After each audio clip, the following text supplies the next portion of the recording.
Okay, it's that time. Hi everyone, my name is Jared Strange. I'm the production dramaturg for this production of Twelfth Night. By all means, feel free to come closer if you so desire. We're not going to. Well, there you go. I'll just. Carefully. Can I have that seat? You can come on up here. You can sit right here. But by all means, come forward if you would like. We're not going to bite that much. It is my pleasure to host this little panel, talking Twelfth Night, taking Shakespeare from page to stage. And we have a great collection of experts that I'm going to introduce for you here. We have Dr. Bill Gelber. He's the director of theater here at the department and also the director of this fine show. We have Leanne Crandall, who is a second-year MFA design student. She's the costume designer. We have Dr. Marlis Dessens from the English department. She's an expert in Shakespeare and Renaissance drama. We have Christopher Kiley. He's a first-year arts admin MFA student, and he plays the role of Duke Orsino.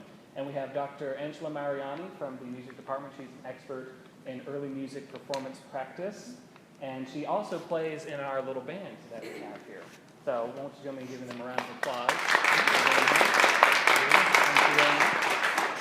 Okay, so we're going to go through some sort of core questions, and we might chase rabbits a little bit and see what else we can come up with. And then we're going to open it up for about 10 minutes or so of questions from you guys. So I wanted to start sort of basic, and I think we'll start with you, Dr. Gelber, and anyone else can feel free to chime in as we go along. So out of all of Shakespeare's plays, out of all the many comedies, out of everything you could do, why do Twelfth Night in particular, and why do it here at Texas Tech? Well, years ago, I asked a friend of mine why he wanted to do Hamlet, and he said, "Because I'm obsessed with death, Bill." Yeah. It's partly to answer the question because I have a particular interest in grief and reactions to grief. Mm-hmm. And in reading about Shakespeare's biography, I made the connection, which many people have, that he had his own twins, and there are twins in this play, and one of them died, and the twin was actually named Hamnet. He then went on to write Hamlet about a son who gets to be reunited with his father. And he wrote Twelfth Night, where twins that have been separated and think that the other is dead, they are reunited. So I thought it was very moving that he got to reunite people who love each other on stage. And Twelfth Night is a comedy I've wanted to direct for a long time. It's my favorite Shakespearean comedy. And we are way past the time that we should have done a Shakespeare. The last one we did was the one I did in 2008. And what was that? Was that the Scottish play? That was the Comedy of Errors. No, Comedy of Errors. Right. A little different from the Scottish play. It's got twins in it, though. Yeah. Excellent. Anybody else on the panel? Is there something about Twelfth Night in particular that you think has helped it sustain and has helped it thrive, perhaps particularly on a college campus? Well, everybody likes a play about love. Yeah. And about the problems that people get into. Here you have Orsino, who has decided Olivia is the woman for him, and Olivia keeps telling him she has to go wash her hair. And he ignores that because he's a dude. She should be wanting to marry him. And he just doesn't get it, that he ought to be able to send the messenger and she will come running, and she doesn't do it. So I think that, and the idea of liking someone, and does that person like me back? I think that's very much a high school and college, something that you're focused on there when you're looking at relationships. Any other thoughts on why Twelfth Night? Why now? Well, I agree completely. This is one of my favorites because of the romance. I mean, there's nothing better than angst in romance. I mean, we live vicariously through these characters and feel what Orsino feels and that pull and tug of the relationships, and then Viola falling in love with the Duke but can't reveal herself, and it's just that you get to play with them. You as an audience member, you get to be them, and that's something you maybe don't want to do in real life. That's why we watch theater and movies and things. So it's you get to live through these characters. So I think that's why this continues to be such a popular choice to do. As a comedy, I think it's a deeper comedy too, and there are a lot of theories about why the fool, for example, is a different kind of fool than than earlier Fools, but the more we studied the play, the more we felt like this gem had so many facets to it, and that you could keep exploring it for years and never find everything. It's that, and which makes it perhaps a more interesting play than Taming of the Shrew, which has a really obvious kind of, and not particularly nice message, depending on how you do it. The comedy, I think, is a bit more visceral, right? It has those tragicomic undertones as well, because Vesti has gone away because Olivia was in mourning, and what can a fool do in a house that's full of mourning? Right. He had no job there, so of course he went AWOL before he came back.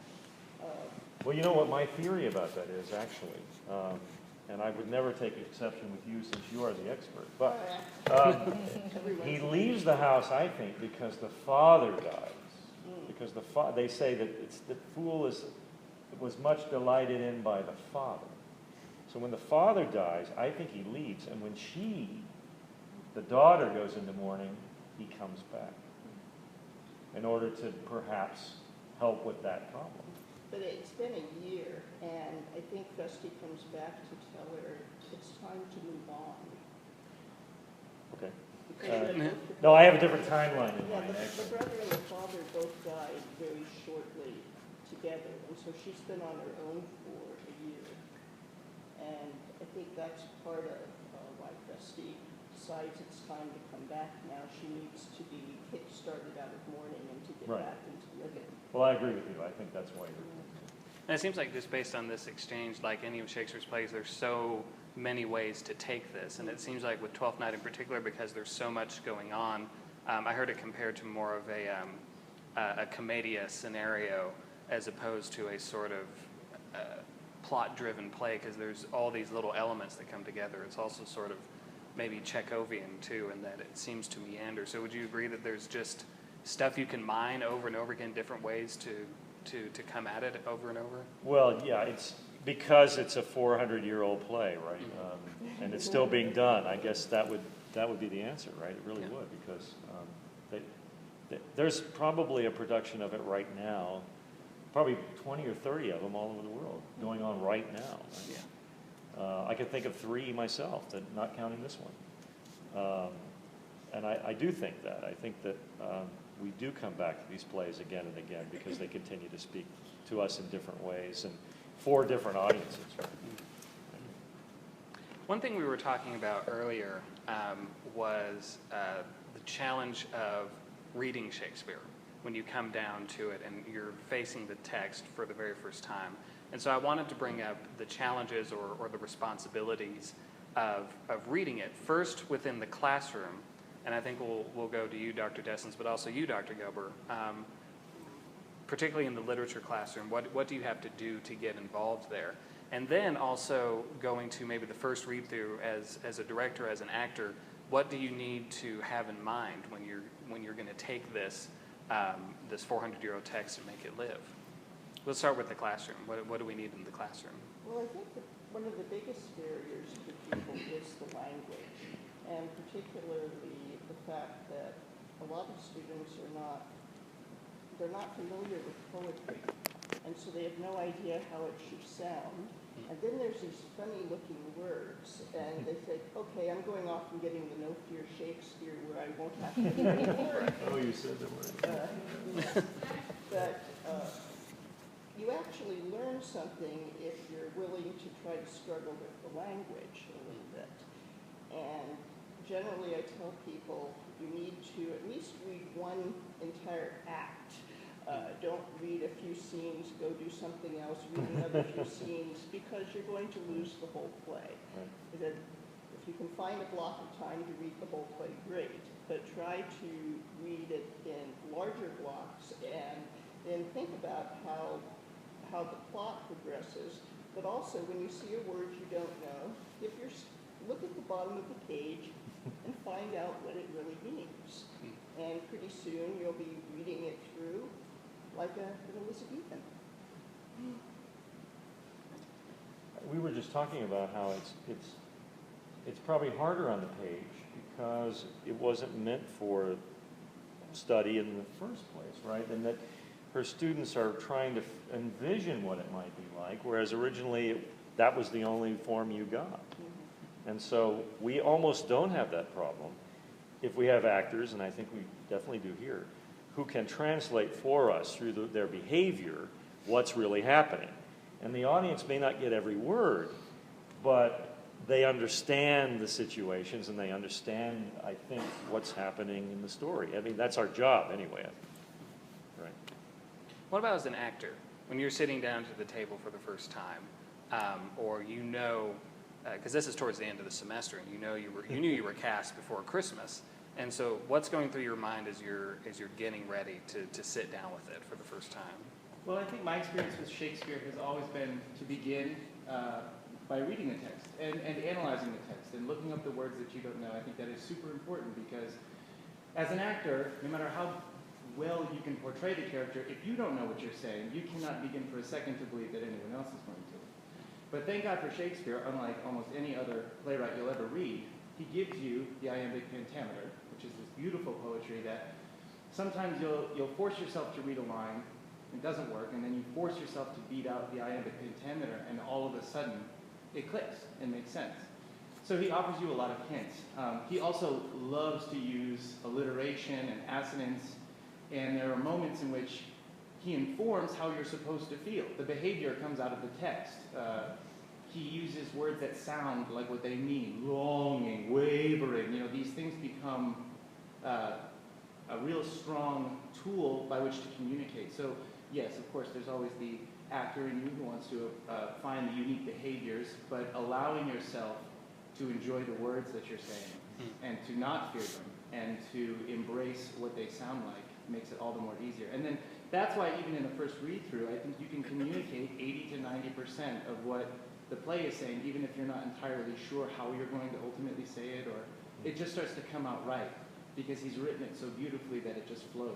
And it's absolutely meant to be spoken. So the first read-through is actually really exciting. Yeah. And we didn't have one, so that Yeah. I was Mr. Non-Excitement. Yeah, our first read-through was Here Are the Rules, I recall, and all the expectations. And I wanted to touch on that as well. I remember you giving a talk about, I'm going to be holding you guys to the iambic pentameter. We're going to be going through this. And so what do you expect of your actors, of your designers, of anyone who works for you, Dr. Gilbert, when you're sitting down for the first time? Well, a good thorough reading of the play and what's happening within it, I think, is really important. And these are tricky plays because you can read them and read them and read them and read them, and I'm still finding things, listening to it now. I heard a line the other day. I was like, oh yeah, that's why everybody comes to it. I hope and they do, with a pretty thorough understanding of the events as they take place, and what the challenges are in relation to putting them on stage. What about as a designer, Leanne? When you're sitting down with it, what cues are you looking for? What leads, I suppose? Well, Shakespeare is more difficult than some other plays just simply because I have to decipher what's happening. I mean, there are, you can read through it the first time and you get a general idea of the story, but as a designer, there's so many little details that you have to have. I need to know that Malvolio wears a medal, and what does that medal look like? The comment that Mariah makes about her buttery barn, I read past that not really thinking, well, what is that? And, with conversation and through study and talking with Dr. Gelber, I realized what that metaphor means. And there are things like that as a designer, I have to basically break the code of the script in order to not miss a detail that needs to happen. The twins specifically say they are in the same color cut and clothing of, Viola says that. I'm in the same, he is left me in this same color cut and clothing. And so if I just read it as just trying to find just the story, which is of course the first thing that I do, but if I just leave it at that, if I don't go back to it, then it's really easy to miss those things, and that isn't a key element to the story. So I can detract from the story if I don't pay attention to those details. Yeah. And a lot of them are beyond me. They are just as with any other modern reader, there are things that this language is just as foreign to me at times as well. And I have studied Shakespeare, and it's still like, I didn't know that's what that word meant. That's why the handy-dandy dictionary. Yeah. I want to jump to you, Dr. Mariani. When you're sitting down, particularly with Twelfth Night, which has more music than any of Shakespeare's plays, and you've already talked to Dr. Gilbert about integrating that. So what are you looking for now? When you look at the words of these songs, do you already have the tunes that you can look up somewhere? Do you have to fit those in? What's your experience, I suppose? Well, that's a good question, because Shakespeare has really done two things with Twelfth Night. Well, and it's true, it does have more music in it than just about any other of his plays. But he's done two things. He's put in virtually complete songs that are sung by Festus. But he also has sprinkled throughout the play references to popular songs of the time. And those lines are uttered by the characters. And of course, there's not really any indication as to whether the characters would have sung them or spoken them. I suspect that if he was trying to get the audience to get in on the joke, that they sang. That's what I would have assumed from. But again, we're making assumptions, but it's something that you can play with when you're figuring out what to do on the stage with the actors. Some of the pieces are known. We know what the melodies are. Other pieces we don't know.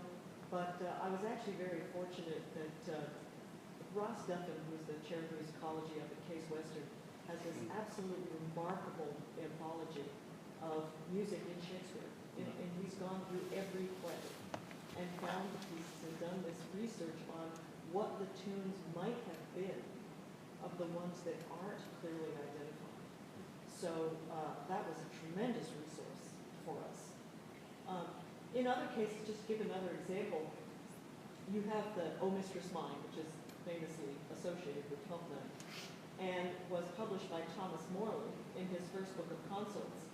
But Morley arranges it as a dance tune in the first book of consorts, with the first section repeating once and then the second section repeating once. But the words don't fit them. So you have to figure out how exactly did this work as a song, because we don't know. So there are various theories about that. Yeah. We worked one out. It was really wonderful that I don't know if you all know that they actually Dr. Mariana Smith and her group actually did all of the songs that are mentioned, so that we had a complete context out of which to do the lines, as you say, maybe even sing them, and the actors are doing a lot more of that. We even noticed one we hadn't seen before by Malvolio, who's the last person you think would probably quote a song, but he starts quoting "Please One and Please All," which I'm glad to say is actually also in the play, and they're playing it. But that was great. I mean, that you realize that Sir Toby in one of these scenes is actually listing off the top 40 tunes of 1601. And he's also getting them wrong, because he's using them as a way to make fun of or defy people. And so "Farewell, Dear Love" becomes "Farewell, Dear Heart." And he either is consciously doing it or he's forgotten the exact words. So. Interesting. I want to jump now to, so we've discussed the reaction to the page and the arrival there. Now let's talk about bringing it to life. So for this production, we fast forwarded a few decades after Shakespeare's time. Why choose that, Dr. Gilbert? Well, we talked about it, and I think one of the things that I think we agreed on was that it was a more romantic period, right? And that the clothes are a bit more romantic. I still think it's a play from a previous time that's near where it was written because of the references in it. But I'm not a big fan of pumpkin pants.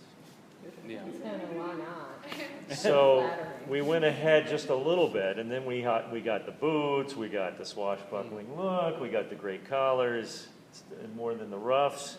Yeah. And it was a very romantic looking period that still allowed us to have swords, and to do all the things that are described. So And this elevates some of the romantic material in the play, you think, or highlights it, or? well, I'd like to think so. I think the actors do that really well. I mean, I think they're very good at being romantic.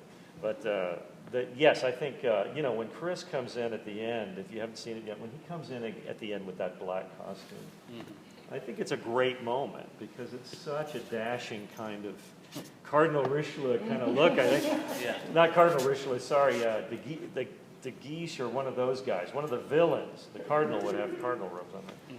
But one of those awful villains from Three Musketeers, it's great. It's such a good look, and it makes the scene right away, I think. Yeah. So. May I add too that kind of created a funny musical thing, which is that the very beginning of the play, "Music Be the Food of Love" by that line was picked up by a lot of subsequent composers and poets who incorporated it into things that actually occurred later than the Shakespeare play. So there's a very famous song by Purcell that is several decades after the actual play, but it begins with "Music Be the Food of Love." He didn't write the lyrics; someone else wrote the lyrics. Wrote that very first line, and then the rest of the lyrics are original. I'm spacing out the name of the lyricist, but it was somebody other than Purcell. And what I find interesting about that is that when Purcell went to compose it, and I don't know I'm completely imagining that Purcell may have thought of this, but it's interesting to me that when Purcell composed his music for this other guy's poem that begins, "If music be the food of love," he wrote the melody with a dying fall, which is the next thing that you say. It had a dying fall, which makes me wonder if Purcell was familiar, why wouldn't he be, with the play, Right. and that he made that connection. Right. So the music then that we're playing becomes roughly contemporary with the period that we're setting the play in. So Yes, there's all this kind of fun. It was not an accident. I knew all along. Yeah, of course. And Leanne, is there a particular attraction for you to this period as well? Well, it's always fun to make people look dashing. You know, it's the challenge. The challenge is that we're not used to wearing this much, and I was really determined, regardless if they hated me in the end, to put them in appropriate fabrics because this time period has very specific cuts.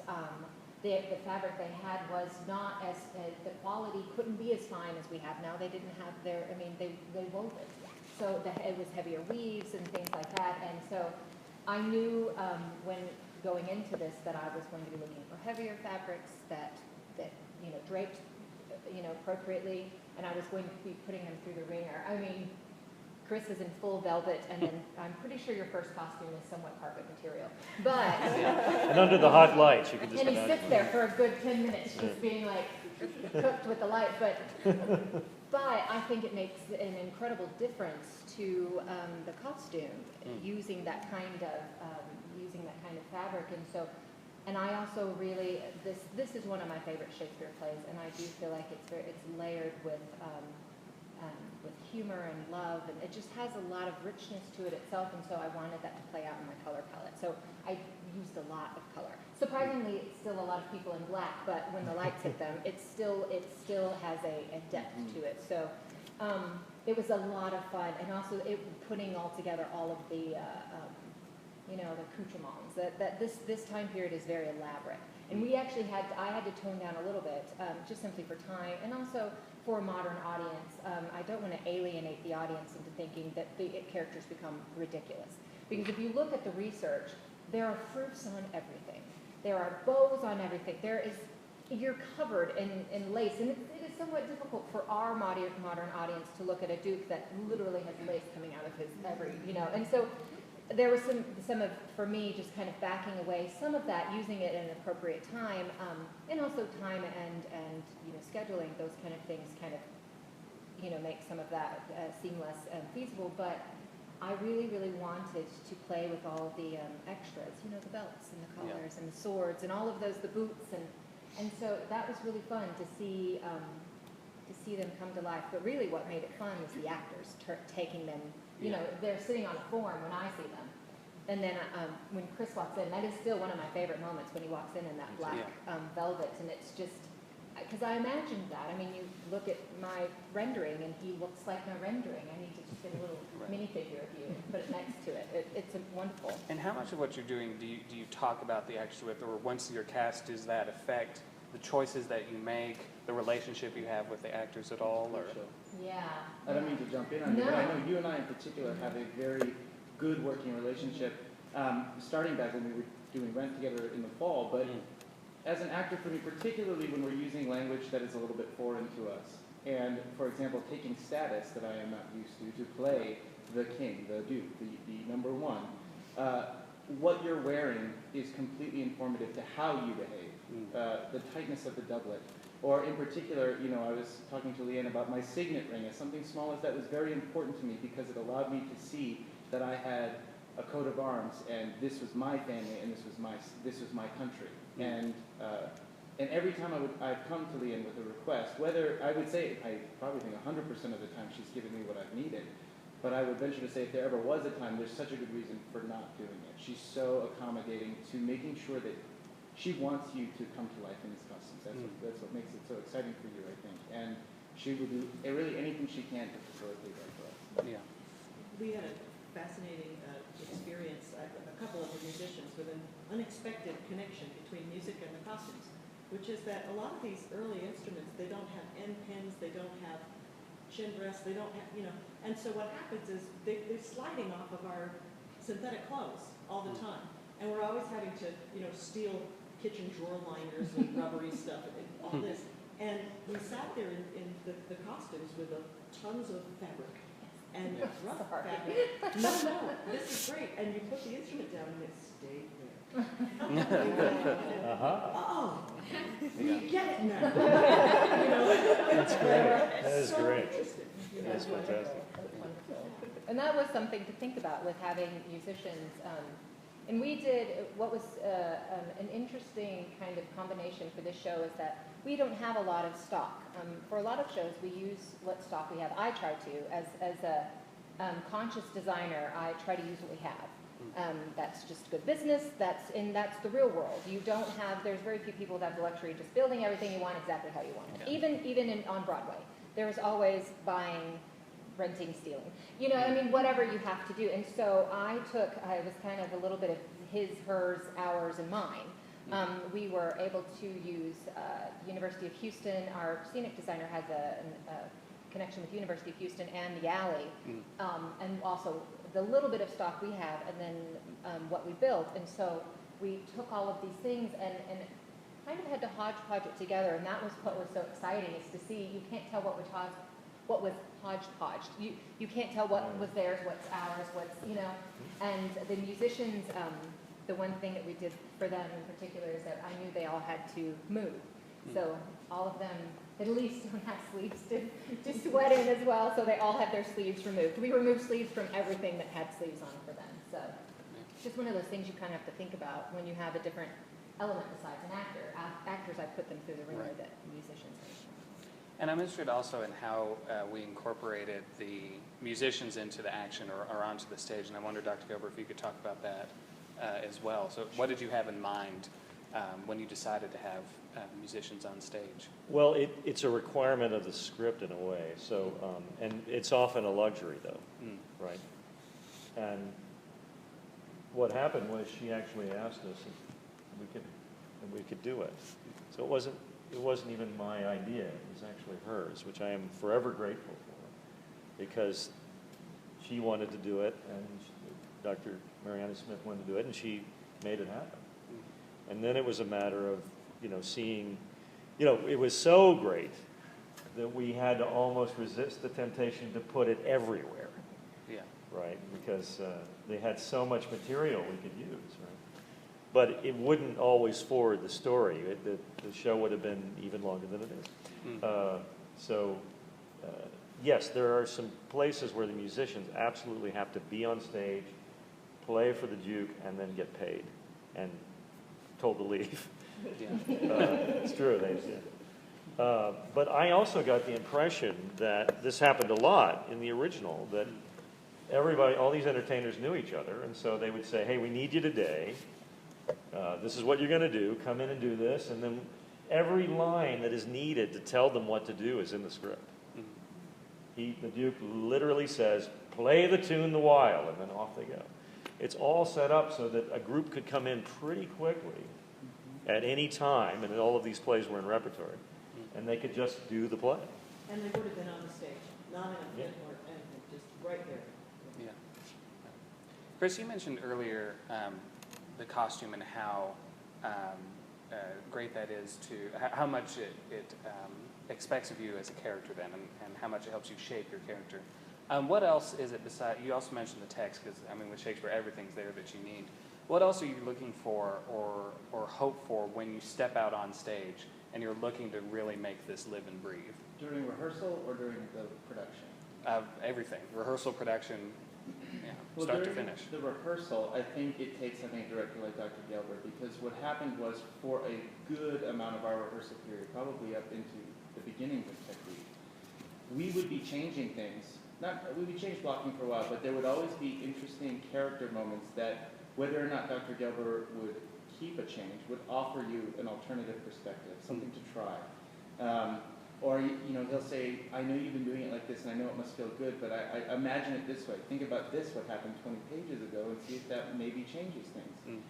And what it allows us to do is to fearlessly play with the text for a long period of time, and by the time we do step out on stage, you just have to let it happen to you. Because you've done all of that, that sort of academic studying of why would I do this, or how would I do this, and then at that point, we have a wonderful ensemble who are always there, present with you on stage, and then you just kind of have to let it happen.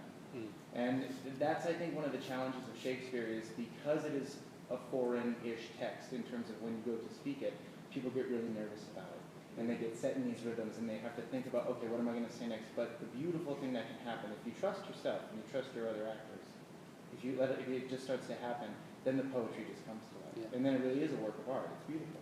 Yeah. I wonder if you could talk, Dr. Gelber, a little bit about working with the actors and what they bring to the table versus what you want, particularly with the scene, the box tree scene, where we laid the trap for Malvolio, which turned into this Looney Tunes comic spectacle, which I was so excited to see. How much of that is you? How much of that is the actors? How much of that is the text? You know, how does that get built? Well, rule number one when you're doing a comedy is cast some really funny people. Yeah, that helps. You know, these actors instinctively can do so many things. We did choreograph that scene very carefully, but the timing has to come, you know, from them. It's just something that they take to and do, and they would come up with a lot of very inventive things to do throughout the play, actually, that are delightful to watch happen. So yeah. it makes it pretty easy to go, yeah, I like that. That's pretty funny. You know, there were things that I thought of. But, you know, the worry always is when you're a director is, do I have the same sense of humor as the people that are coming to see it? That you're always afraid of that. And the first time they laugh, you go, oh, thank goodness. I guess we do. Yeah. You know, but the actors were great about that. I mean, they came up with so many different things. Would you agree, Chris, that they just... I think so. You did too, I think. But I think it has to do also, I mean, with a level of encouragement to do so. Because it is easy once you do kind of get into a rhythm of something to rely on it. And I think some of the most powerful or most exciting moments come out of those accidents that happen once, or that moment you think about something differently. So yeah. it just takes being open to that and working through that. You know, there were some rehearsals that weren't funny. There were some rehearsals in which we would all Hey, we're not supposed to tell them that. No, it's true, right? I think it's great because I think the feeling of accomplishment when you finally do find it, and I do think that with even more time, this play could continue to grow. That's the beautiful thing about Shakespeare is it's never done. Yeah, you know, John Gielgud says that it takes 3 weeks for a Shakespeare play to be good. That's what he said. We have 1 week. You know, we're doing it for 1 week. Yeah. So, but I think it's grown every night anyway, hasn't it? Yeah. It really has. Yeah. Dr. Dessens, when you spend most of your time in the English department and you're, I imagine, largely teaching Shakespeare as text entirely, what are you hoping for? What are you expecting when you come to see a full production? Well, I guess like everyone else who reads the play, I have those little moments that are my favorites. Yeah. That I'm looking for. But there's also those little quiet moments, and this actually goes back to costume design. At what point is Olivia going to move from black to another color? Yeah. Which shows that she's now ready to move on in her life. And I think, and so I like seeing that little progression. Yeah. That happens. And then there's certain neat moments between characters, like when Viola is talking to Orsino. My father had a daughter loved a man. And, you know, just seeing how are they going to sort of work off of each other on those lines. And how are they going to make, you know, bring that together? Or at what moment do we get a sense that Olivia is looking at Cesario and thinking, potential husband? And it has, you know, and so you're sort of looking for these little favorites and how it's being done. And does it give you an idea about how you would teach it differently depending on the interpretation that's being presented on stage? Do you mind if I ask Dr. Dexter? Sure. So I'm wondering if you ever get disappointed and you go, you know, you have these favorite moments and all that you've read. Do you ever get disappointed going to a play and not seeing those things you really want to see? Well, I remember one of my professors once said he'd never seen a production of Hamlet that he thought was exactly what it should be. He said, it's because I'm the only one in the world who actually understands Hamlet. And I think what he was referring to is there's something about Hamlet that we all just sort of project into him. And each one of us does think we're the only one who truly understands it. Right. And so I don't know that I've seen too many productions where I've been disappointed. I know sometimes with Much Ado About Nothing, I think they let Claudio off far too easily. Yeah. I can see that. And I just want to rush up and slap him a few times at the end. Well, we had a long discussion about when she changes from morning to. So we definitely had that discussion. And it changed a couple of times, Yeah. and just going back to the text. Right. Yeah, and different productions do it at different times. And I was glad that you didn't do it immediately after hers. Very often, that's when they do have her change her clothing. But I think this gave her a little bit of a segue. Well, we found, I think it was originally going to be her third, I'm trying to remember.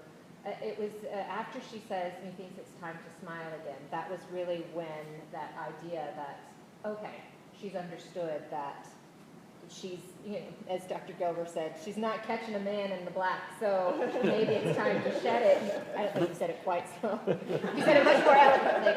I don't know. That's an pretty interpretation, but you know, and that's what's interesting is because when I went through the script with, you know, those moments and with Orsino as well, because we had this idea, and it really came from Dr. Gelber, you know, what if Orsino was dawning morning to show how desperately he loves her, and to the point of that, look what I will do for you, and you know, that kind of idea. And so just kind of making them bookends a little bit, or ships passing in the night that just never quite meet. And so we played with that a lot, looking where those moments could happen and where it could change and how that could adjust. So, and I love that you thought of, I mean, I don't know, I wonder how many people also think about it, you know, that that moment is an important moment. Right. So.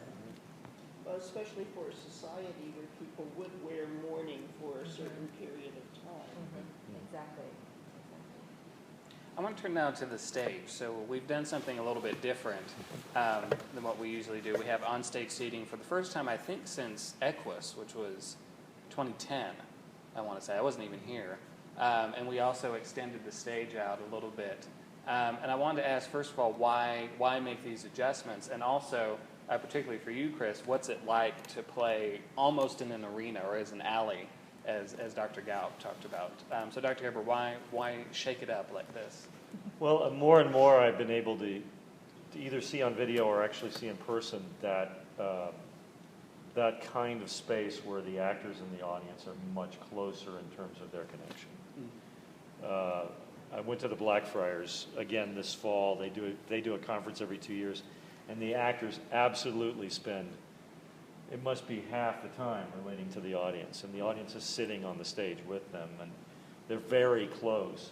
And they keep all the lights on. That's their slogan, we do it with the lights on, you know, and they're always looking for those places in the text where the line could be to an audience member instead of to another character. And I was really interested in that, and that's something that one of the great experts on the Globe said, that that's what we're learning about the new space, that it's not so much that we're trying to do it like they do it and make it a museum piece, but what we're finding is that connection is so much stronger than we thought between the actors and the audience. And so, yeah, the first row, by the way, is missing. It's right underneath this part. Yeah. Row A is right there. Yeah. It was basically put back over here. Yeah, we have 42 seats back there. We had about 28 seats here, so Yeah. we actually added some seats. Yeah. What about you, Chris? What's it like being surrounded? You know, I've done some work in thrust, and this really does kind of feel like arena. There's very specific ways, and it's just the nature of the beast, when you have to kind of angle your body a certain way so that everyone can see you. You know, you hate to be backed, as they say to people. But what I love about this setup is, unlike in a proscenium stage, especially in Shakespeare, because things get very emotional, if I'm arguing with a character or if I am emoting and I feel this need to get away from them, I can turn my back to them and walk away, and there's still 200 people who can see me. And so it's kind of exciting for an actor, because and challenging, because you're never off the hook. There is always someone, particularly if you're facing this way, there's someone not 8 feet away who can see every twitch in your eye. You know, there's this whole moment when I find out that they're married, and it's just baffling. And there's this quiet anger that starts to build. Yeah. And you can see that, people get to see that and they don't miss that. It's really exciting. Yeah. I love it. Yeah. I wonder if briefly we could all go down the line and talk about what you really hope audiences get out of this experience, whether it's a better understanding of Shakespeare, whether it's they want to go out and fall in love, or whatever it is. I mean, what's your hope and prayer? All those things.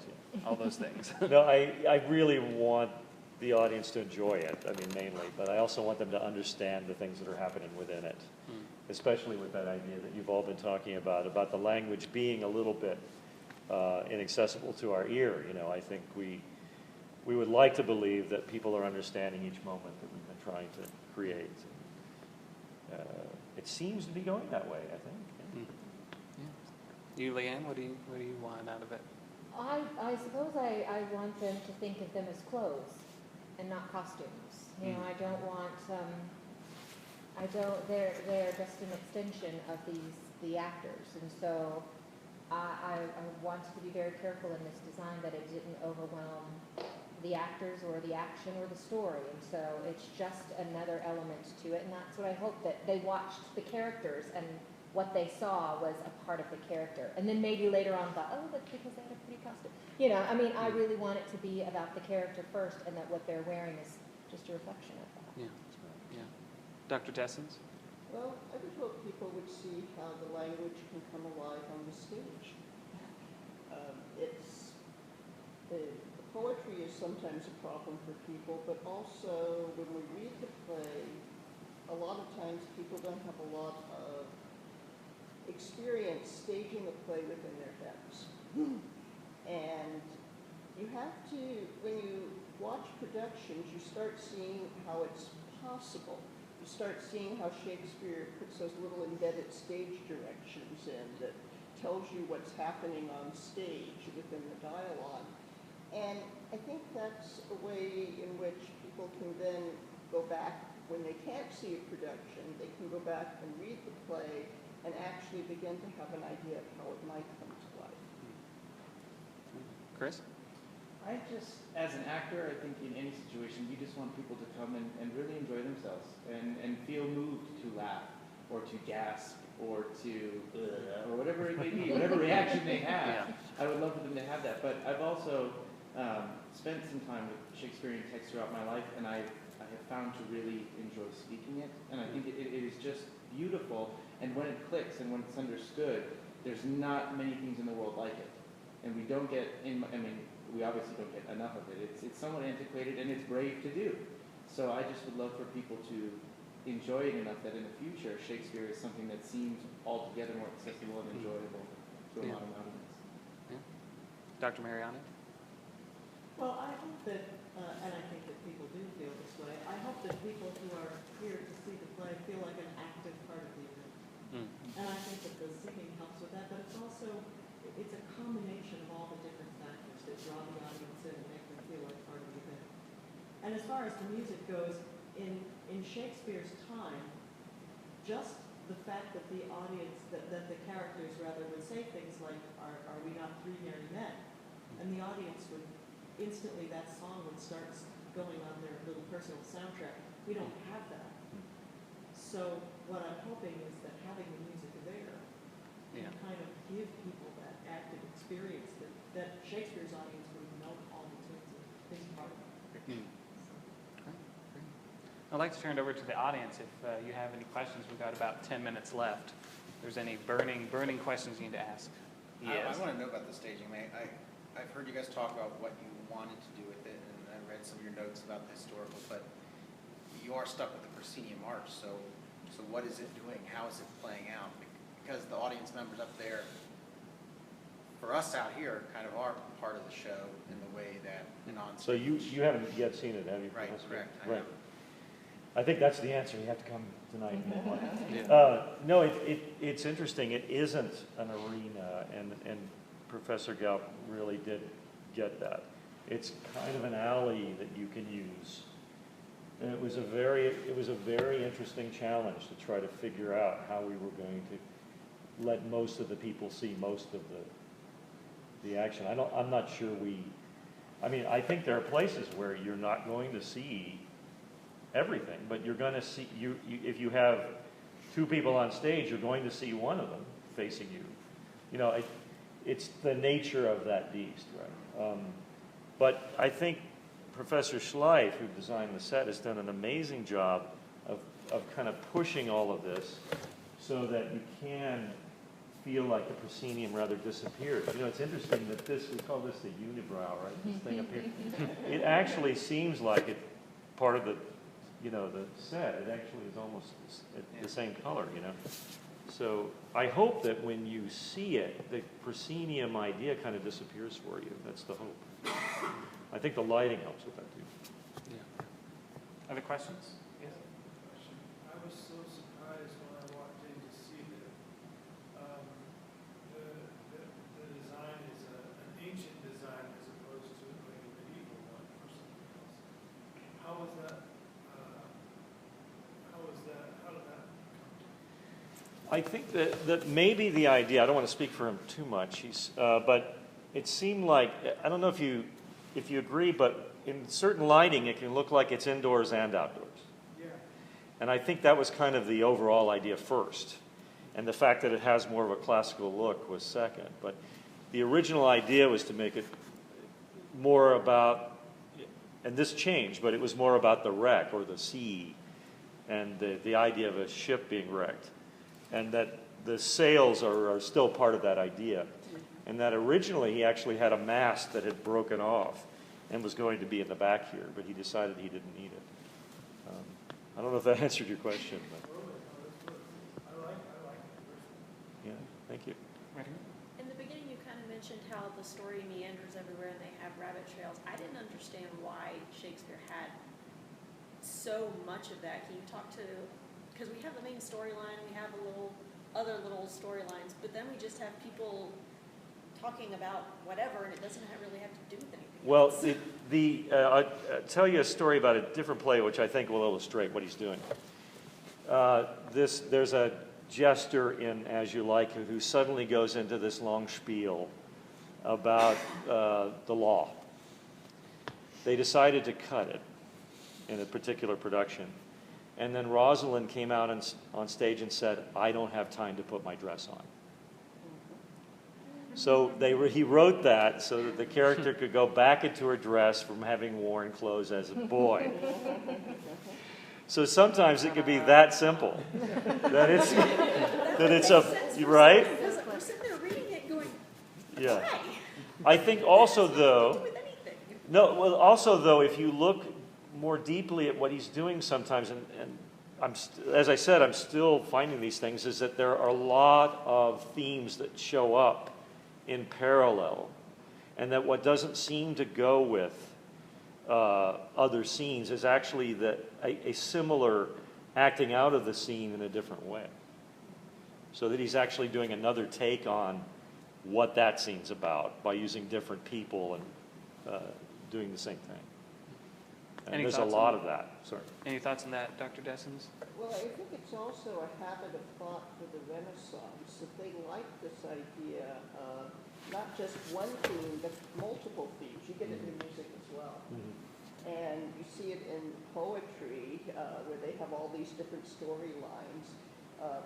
One of the reasons that when you read The Lord of the Rings, you've got all of those different storylines is Tolkien was an old English medieval scholar, and he is following that up. Yeah, I mean, it's also true, unlike places like in France or Italy, where neoclassicism decreed that you would have no multiple No other stories, story, right, like that. And much of this English drama, this early English drama, borrowed, in addition from classical models, also from medieval models, everyman morality plays and so on and so forth. And that dramaturgy was not necessarily about the single storyline. And I always, as a sort of text question for my students, I always say, imagine you're a neoclassicist and you go and you review a Shakespeare play. You would have hated most of his Right. plays because he didn't follow the rules. One Your of them mind being, would have exploded from all the different That's rabbit right. trails. Yeah. Other questions? Any at all? I think some of what the two drunk guys, well, I see them as drunks, or Toby Belch and Ague Cheek, or Ague Face as he calls it once.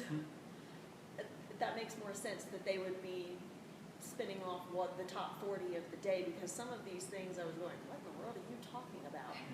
And everyone around just seemed to get it, and they were like, oh, whatever.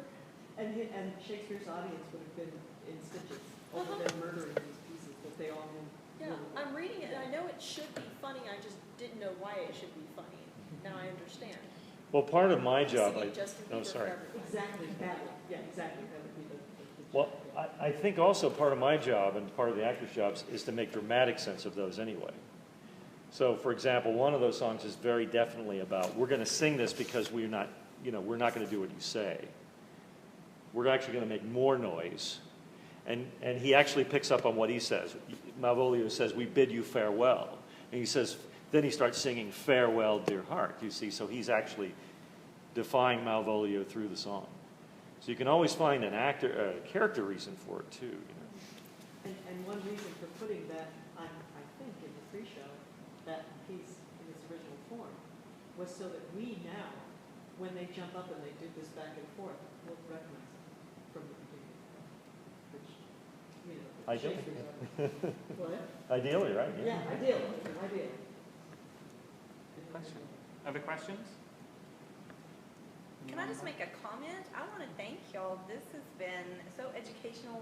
We dragged our young high school girls here and thought this would be you made it so accessible.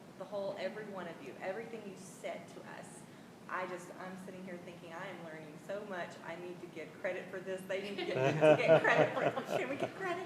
There is a quiz, so what credit Thank you you get. so Well, much thank you. for Appreciate it. expressing all of this, because the whole picture now is so much.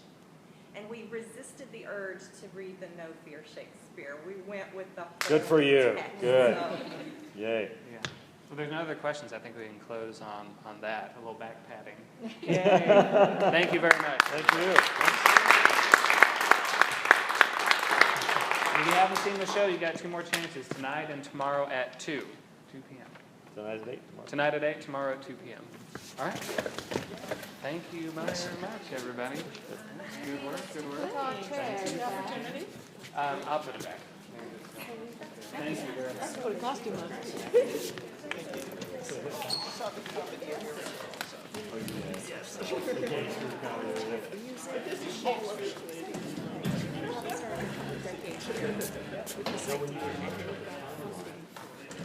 that's what I found was really bizarre, because it seems like he sends out the first messenger, finds out she's